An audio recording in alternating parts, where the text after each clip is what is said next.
Megawati akan dipanggil KPK terkait Harun Masiku. Loh, kok bisa? Karena ternyata di surat penetapan Harun Masiku menjadi anggota DPR ada cak basahnya Megawati.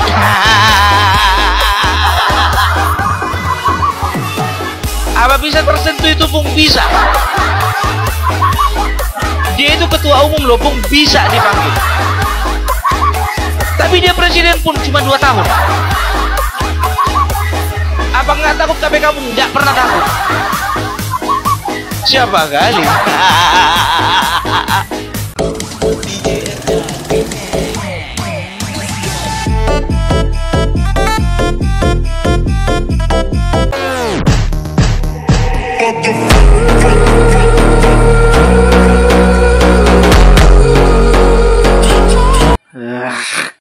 Bukannya introspeksi diri, menyesali perbuatan, malah nyari kambing hitam.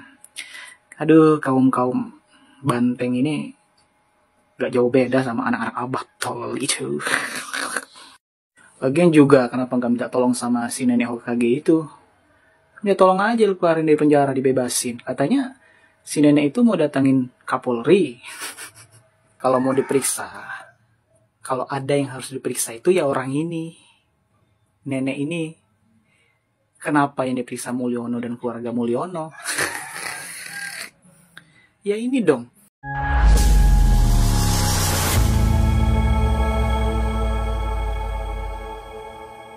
Assalamualaikum warahmatullahi wabarakatuh. Saudara-saudaraku sebangsa dan setanah air, dimanapun kalian berada, semoga kalian selalu dalam kondisi sehat walafiat. Berjumpa lagi dengan saya di Gaspol Update. Kami bukanlah buzzer pihak manapun, kami hanya menyajikan keputusan tetap ada di tangan Anda. Teman-teman, ini ada video yang menurut saya cukup menarik, yakni tentang aspirasi banyak neti agar Ibu Ketum juga diperiksa gitu ya, dan ditetapkan sebagai tersangka, menyusul si moncong kura-kura yang lebih dulu jadi tersangka dan kini sudah ditahan oleh KPK. Ya, menurut saya ini adalah sebuah aspirasi yang masuk akal. Mengingat Ibu Ketum pasti ikut bertanda tangan ya dalam SK PAW Harun Masiku yang kini masih buron ya. Apalagi selama ini mulut Ibu Ketum ini kan masuk kategori mulut yang tidak bisa dikondisikan. Dan dianggap sangat arogan sekali gitu ya pernyataan-pernyataannya. Terbaru setelah si moncong kura-kura ditahan oleh KPK ya, dia justru menginstruksikan agar semua kepala daerah tidak mengikuti retreat di Magelang. Coba bayangin, ya Allah. Tentu ini adalah satu bentuk unjuk gigi ya menurut saya ya dalam melawan pemerintah ya. Yang bersangkutan masih ingin menunjukkan bahwa kami ini adalah kekuatan besar yang tidak bisa dipandang sebelah mata ya. Akhirnya apa? Akhirnya banyak neti yang bertanya ya. Kapan Ibu Ketum pakai rompi oren? Waduh. Nah, bagaimanakah videonya dan bagaimanakah respon netizen? Mari kita tonton bersama, kemudian mari kita komentari bersama di bagian akhir video. Ini dia. Megawati akan dipanggil KPK terkait Harun Masiku. Loh, kok bisa? Karena ternyata di surat penetapan Harun Masiku menjadi anggota DPR ada cak basahnya Megawati.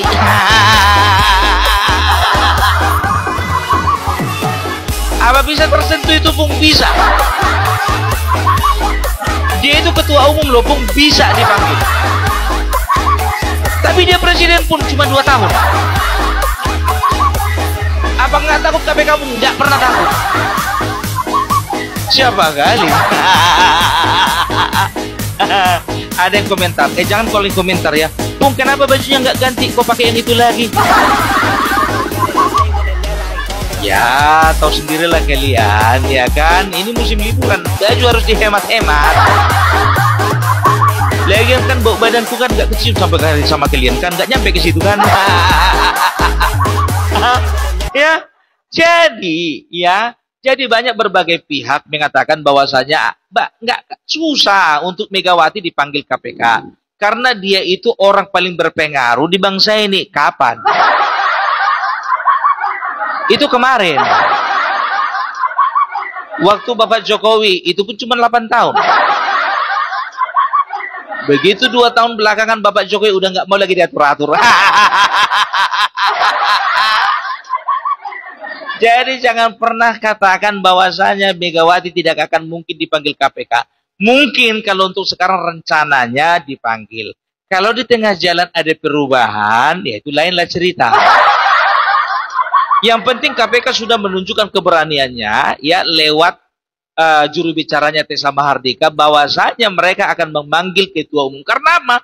Karena ada kaitannya, ada stempel basah Harun Masiku, ada stempel basah Ibu Megawati di surat penetapan Harun Masiku, kan begitu ya. Ini bakal seru ini, biar tahu kalian bakal seru. Tapi kalau aku sih nggak terlalu yakin kalau ibu ini pasti dipanggil. Sekarang begini juga, nggak perlu kalian panik, ya kan? PDIP mengatakan bahwasanya terlalu jauh, terlalu maju kalau KPK memanggil Ibu Megawati. Kenapa rupanya? Masalahnya apa?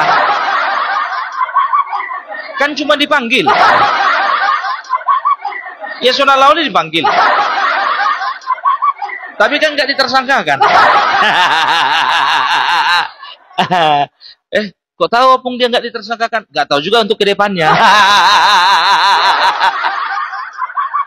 Ya mungkin saja Ibu Megawati ya akan mengirimkan kuasa hukum yang terbaik, ya kan? Seperti Roni Talapesi, ya. Setelah itu siapa lagi itu yang kemarin itu yang biodatanya diganti-ganti itu? Waktu sidang MK kemarin.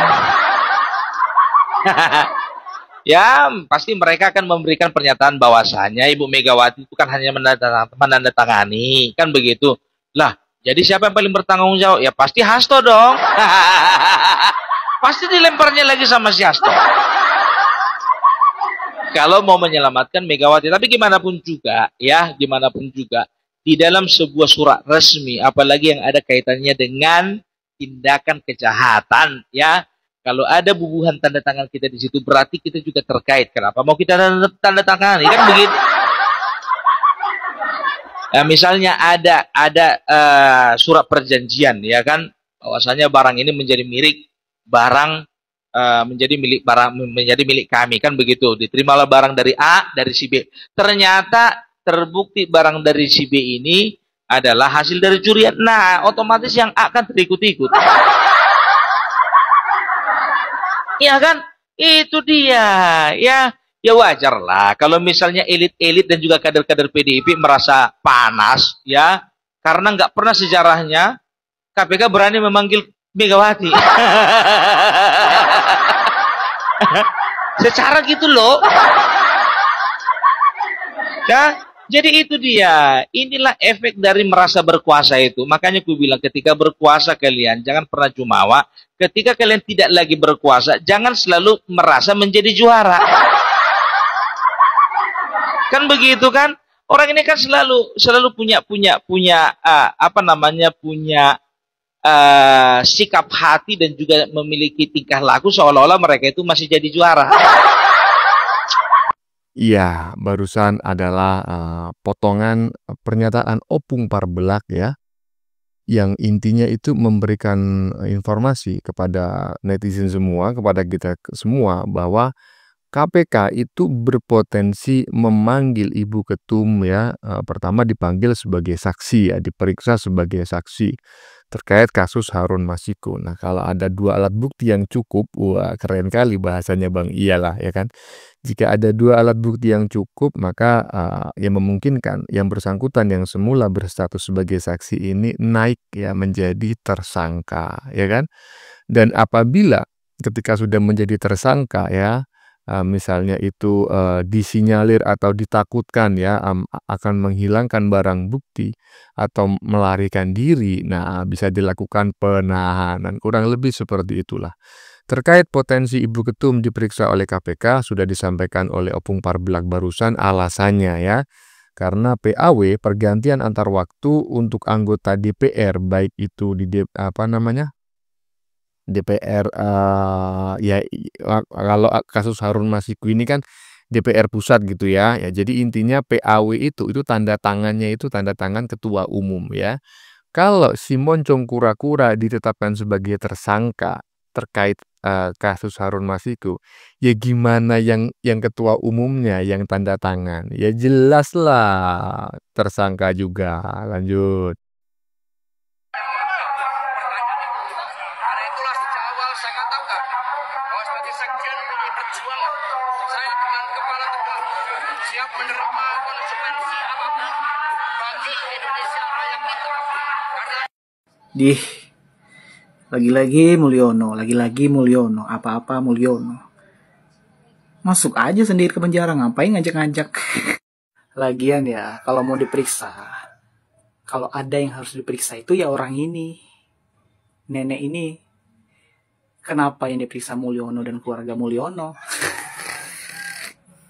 Ya ini dong, kan kalian berhubungan satu sama lain. Ente sekjen PDIP, ibu ini ketua umum PDIP, benar gak? Gue kurang tahu juga sih, gak peduli. Dan lagian lu ya, stop bawa-bawa nama rakyat, mewakilkan rakyat atas nama rakyat. Giliran udah mau di penjara aja ingat rakyat, mewakili rakyat. Bukannya introspeksi diri, menyesali perbuatan, malah nyari kambing hitam. Aduh, kaum banteng ini gak jauh beda sama anak-anak abah tol itu. Lagian juga kenapa gak minta tolong sama si nenek Hokage itu?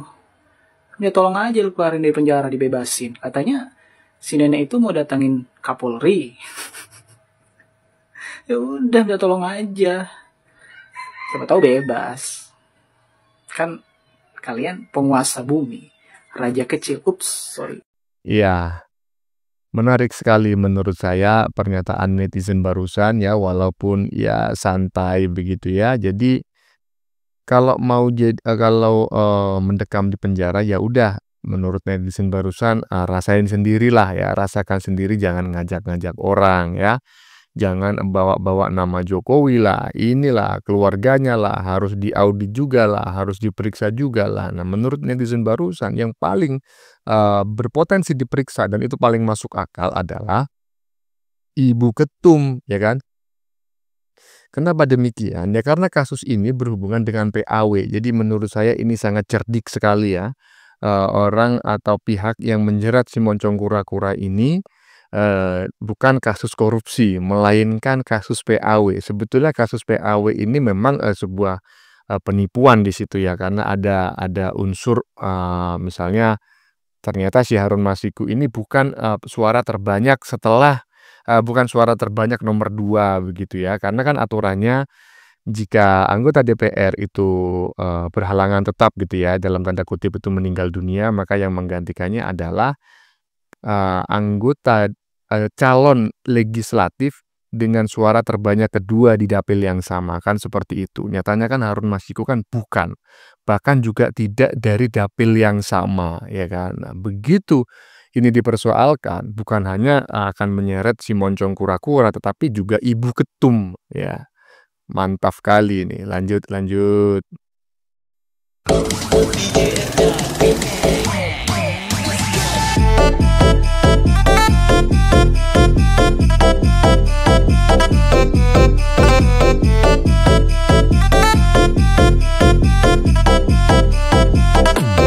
KPK bicara soal kemungkinan pemeriksaan Ibu Ketum setelah penahanan Moncong Kura-Kura. Waduh.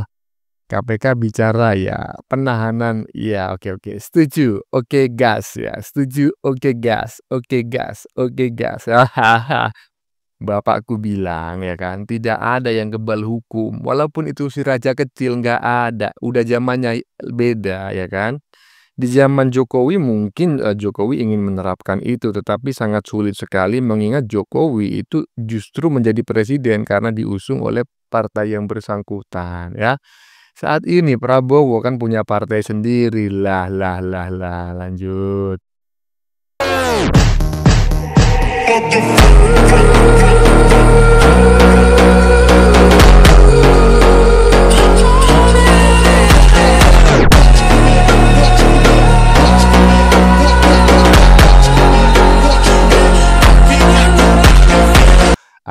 melawan orang baik, ada cap basah ketum partai terbesar di Indonesia di surat Harun Masiku. Nah, kan?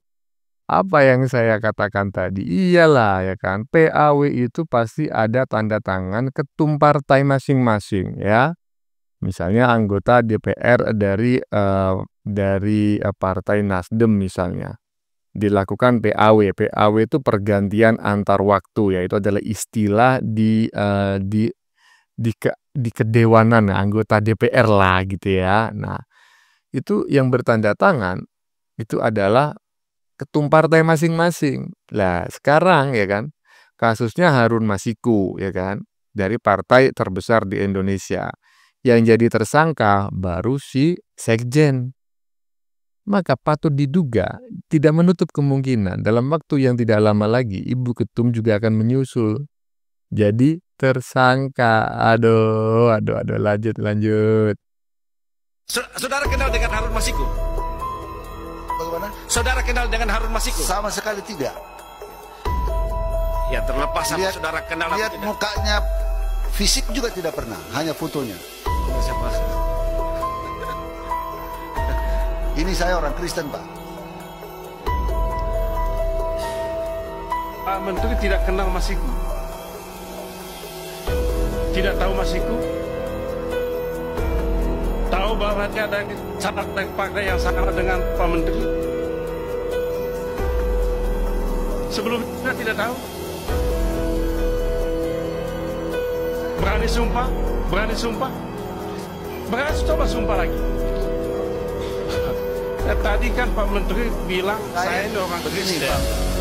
Jangan Saya bawa sesudah Tuhan. tahu. Tidak. Kita tidak pernah rapatkan di Tadi kan ngomong soal itu. Oke. Jangan bohong lah. Oke. Jangan bohong Pak Menteri. Tidak tahu saya. Tidak pernah karena itu urusan administrasi di tingkat ke Senat. Nah, keren sekali ya. Coba ditengok itu. Iya kan, ini kemungkinan memang video lama. Jadi yang bersangkutan yang merupakan kader elit partai terbesar di Indonesia itu dihadirkan di DPR masih berstatus sebagai menteri. Ya, tadi kita mendengar Pak Menteri begitu. Nah, dan sekarang kan yang bersangkutan ini sudah tidak menjabat lagi sebagai menteri. Jadi banyak netizen yang memprediksi bahwa yang berpotensi menjadi tersangka itu selain si Moncong Kura-Kura terkait kasus HM itu, pertama Ibu Ketum dan kedua adalah mantan menteri. Kenapa? Ya nantilah akan terkuak pelan-pelan gitu kan. Iyalah, nggak usah dibahas di sini semuanya ya kan, kepanjangan nanti ya. Lanjut. Memeriksa keluarga Pak Jokowi. Halo, saya Idris Rizal, CEO Retail Team Indonesia. Nah, ternyata akhirnya Bung Hasto juga menggunakan rompi orange. Tak kirain sudah selesai, tetapi ternyata ada orasi Bung Hasto yang mengatakan bahwasannya hukum jangan pandang bulu. Nah, ini salah satunya adalah hukum tidak pandang bulu dengan Anda masuk penjara ini, ditahan ini dengan menggunakan rompi orange. Ini adalah salah satu wujud bahwasanya hukum tidak pandang bulu. Itu yang pertama. Yang kedua, Bung Hasto mengatakan ini harus memeriksa Jokowi dan keluarganya. Nah, kemudian ada orang beranggapan bahwasanya ini Bung Hasto ini, ya termasuk Rocky Gerung dan sebagainya, ini adalah orderan dari Jokowi misalnya gitu kan. Dan jika, nah ini pakai logika ya, ini logika yang paling logis ya. Jika Jokowi bermasalah dan ada kartu trufnya sama Hasto dan sama PDIP dan banyak masalahnya korupsi dan lain-lain sebagainya, itu pasti Pak D. Jokowi takut, khawatir kan dibongkar. Logikanya kan gitu. Misalnya gini, kita berteman dengan seseorang, kita sama-sama pegang kartu truf nih, kartu as ini. Gak mungkin lah kita saling menjerumuskan. Bener gak? Kalau lu misalnya lu sama gua nih, lu punya kartu truf gua, kemudian gua jerumusin lu, pasti lu akan buka semuanya. Lu akan pasti bongkar semua tentang gua dan pasti gua juga ikutan terjerumus gitu. Logikanya gitu aja. Nah, jadi simpelnya sekarang gini aja, kalau memang Bung Hasto punya bukti-bukti konkret, bukti-bukti valid, semuanya paparkan saja. Dan kita juga apa namanya? Penasaran ini, apakah benar? Jangan-jangan. Nah, bisa juga ya, saya sebagai orang yang fans Jokowi, kalau memang ternyata Jokowi selama ini bermain di belakang, sebenarnya kita juga akhirnya ya kita akan kecewa sama Pak Jokowi. Tapi jika semua itu tidak pernah terjawab, tidak pernah terbongkar, dan semuanya ini hanya sekedar asumsi fantasi, fantasi, ilusi dan sebagainya, ya sudah, Anda jalani saja hukumannya, Bung. Ya, jalani saja hukumannya dengan baik. Dan ini menunjukkan bahwasanya Indonesia saat ini benar-benar salah satunya adalah tidak pandang bulu dalam aspek hukum. Dan ini sebenarnya juga ini sangat terang sekali kita lihat selama ini. Kenapa selama ini dihalang-halangi? Ya pasti ada kekuatan besar yang selama ini menghalangi KPK untuk memeriksa Bung Hasto dan teman-temannya. Dan kekuatan besar itu udah pasti bukan Pak Jokowi, ya kan?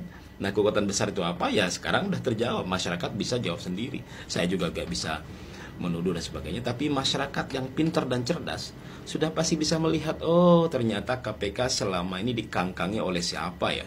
Apakah oleh Pak Jokowi atau ada kekuatan besar yang lain? Kan gitu. Ini sangat gampang, gamblang banget loh melihatnya. Kalau saya melihat kasus ini, gak mungkin Pak Jokowi yang menghalang-halangi selama ini. Kalau Pak Jokowi menghalang-halangi, ngapain? Ya kan? Karena pasti ada sesuatu kekuatan besar yang dia sendiri juga tidak bisa untuk melakukan itu. Mungkin itu salah satu kelemahan Pak Jokowi juga, ya. Kenapa dia tidak, di satu sisi ya, tapi di sisi lain kan memang KPK itu mandiri. KPK itu tidak boleh diintervensi katanya kan gitu. Nah, jadi yang mengintervensi bukan presiden, mungkin yang mengintervensi adalah kekuatan-kekuatan besar yang lain. Ya kita mungkin orang-orang yang mengamat politik, yang orang pernah aktivis pasti paham lah. Jadi masyarakat bisa melihat juga, masyarakat sudah mulai banyak yang cerdas kok hari ini. Oh ternyata begini, selama ini kayak gini. Oh berarti ini biangnya gitu, ya kan? Nah jadi kalau saya penasaran juga nih, Bung Hasto, kita ikut prihatin dengan menggunakan rompi orange. Semoga semua bisa berjalan dengan baik dan hukum Indonesia semakin baik. Dan kita penasaran juga kalau memang ada bukti-bukti yang berkaitan dengan Jokowi dan keluarganya, silakan dibongkar. Toh kalian juga adalah orang yang bagian dari pemerintahan Jokowi selama ini. Apakah benar-benar kalian punya menyimpan kartu truf Jokowi dan sebagainya? Ya kalau ada ya mungkin itu menjadi salah satu kegemparan yang ada di Indonesia. Ya kan? Karena selama ini tidak hanya Presiden Soeharto aja yang dibongkar. Presiden Gus Dur sempat dikasuskan buleget, kasihan. Zaman Megawati, SBY nggak ada tuh yang dibongkar, ya kan? Walaupun mereka semua pasti ada kasus-kasus yang selama ini kita masyarakat juga pasti tahu. Masyarakat sudah sangat-sangat memahami dengan terang ya. Tapi selama ini kan mungkin itu dianggap sebagai kasus biasa saja, ya karena kebijakan dan sebagainya. Nah, korupsi apa yang dilakukan oleh keluarga Jokowi yang bikin gempar dan sebagainya itu sebenarnya sangat gampang kok melihat apa sih kegiatan anak-anaknya sebagainya. Nah kalau ada yang di belakang itu yang kita tidak tahu ya itu silakan aja dibongkar, monggo, kita tunggu sebagai rakyat, kita menunggu juga, ya kan. Salam, saya Adri Sarizal. Iya, saya sependapat teman-teman ya dengan analisis yang disampaikan oleh netizen barusan ya. Dan saya mau mengomentari di bagian-bagian agak depan tadi ya, yang mengatakan bahwa kalau Pak Jokowi itu ya kan pernah melakukan atau track recordnya atau rekam jejaknya itu buruk dan rekam jejak itu buktinya dimiliki oleh Simon Kura-Kura ya sang sekjen ataupun partai terbesar di Indonesia secara umum, tentu Jokowi tidak akan berani gitu ya, pasti akan takut gitu loh. Kenapa? Ya iyalah itu sifat manusia. Ketika seseorang itu memegang rahasia kita ya kan, maka kita itu akan segan ya. Minimal itu segan gitu ya. Kita akan takut, minimal segan. jika kita ingin melawan orang tersebut, kan seperti itu. Itu psikologi sederhana gitu teman-teman ya. Sementara saat ini faktanya Pak Jokowi tidak merasa takut sama sekali dengan si Moncong Kura-Kura ya kan, dengan partai terbesar di Indonesia. Walaupun Pak Jokowi berdiri sendiri, coba bayangin loh. Satu orang, perorangan melawan sebuah partai, dan partai ini bukan partai ecek-ecek ya, bukan partai umat, bukan partai negoro. Partai terbesar di Indonesia, coba bayangin.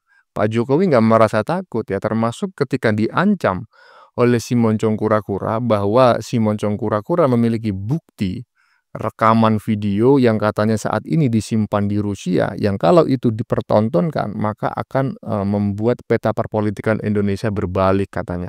Pak Jokowi sama sekali tidak takut. Itu apa artinya?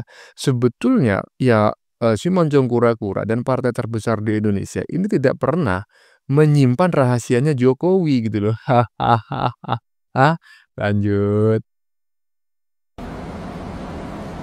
Hati-hati memilih pemimpin, karena kalau pemimpin kita itu tidak waras, tidak punya akal sehat, maka pengikutnya juga bisa ikut-ikutan tidak waras dan tidak punya akal sehat.